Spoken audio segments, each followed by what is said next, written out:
Hi guys, welcome to my vlog, no. So meron tayo ditong Yamaha MIUI na ang issue ng kanyang engine parang naharos na yung spline ng kanyang pulley. So gagawin natin sa kanya, guys, i-DIY natin yung spline para makatipid yung may-ari ng motor. So sa paggawa kasi ng ganon, hindi siya basta-basta. Kailangan gagamit tayo ng magagandang welding rod. So ito si Bossing, oh.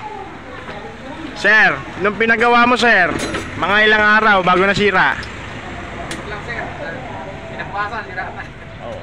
Tapos yung inubos pa ni Bossing, sobrang laki kasi pinalitan ng pulley, drive base, transmission bearing, sabay gear oil. So doon pa lang uubos ka na talaga ng libo. Then napadaan si Bossing dito sa lugar namin, makalampag, tapos wala lang hatak. Ayun, nung sinilip namin tong unit na to, ayun na nga yung naging issue niya. So bukod doon, guys, ang issue pa niya ay merong nyaw-nyaw. Ayan, no? Meron siyang nyaw-nyaw dun sa transmission gear. So sisilipin muna natin kung ano yung magiging problema ng granahe bago natin palitan. So magkano inubos mo nun, sir? Ubos ka ng mga higit kumulang. Laki na daw dyan sa motor na yan.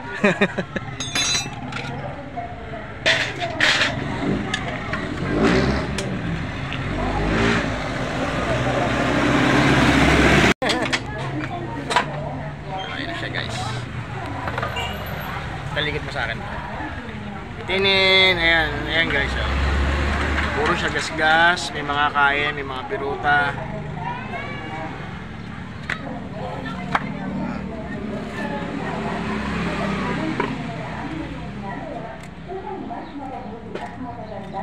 So ngayon, guys, gagawin natin dito, i-respline natin ito.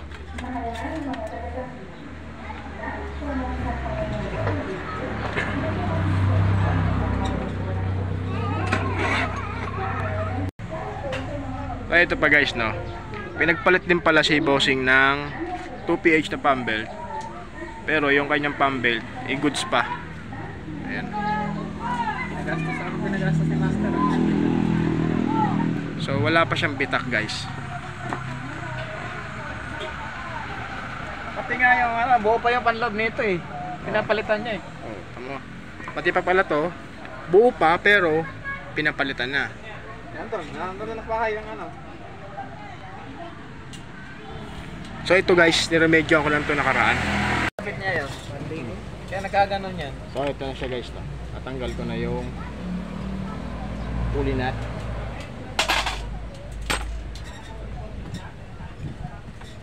Medyo masikip to kasi nilagyan namin to ng mighty band para iwas galaw, kumbaga parang lock type nya. Ayan, guys. Kasi madalas talaga masira to, sir. Ito, pag maluwag to. Yung sa spline. Oo.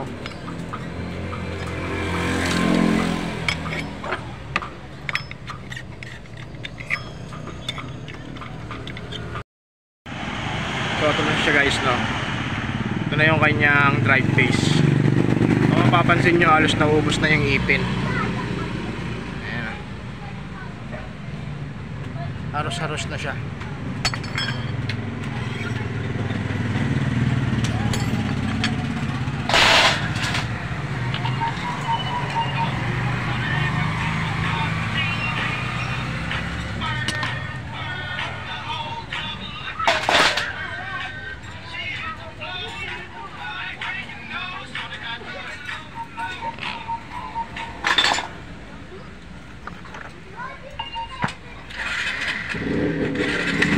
So kung mapapansin nyo, guys, bago daw tong isang set na panggilid niya, pero yung backplate, ayun, oh, may malalim na siya na uka.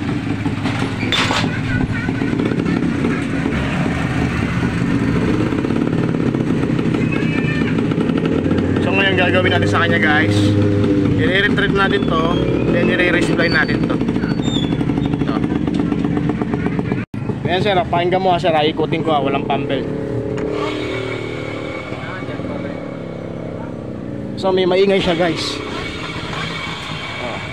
Sa gear talaga. Siguro na kung pinasok ng buhangin yan. Pati ito guys, itong panggilid niya, i-repair din natin yan. Josh, tanggalin mo yung pipe. Pati itong ano nyo, transmission niya, bubuksan din natin.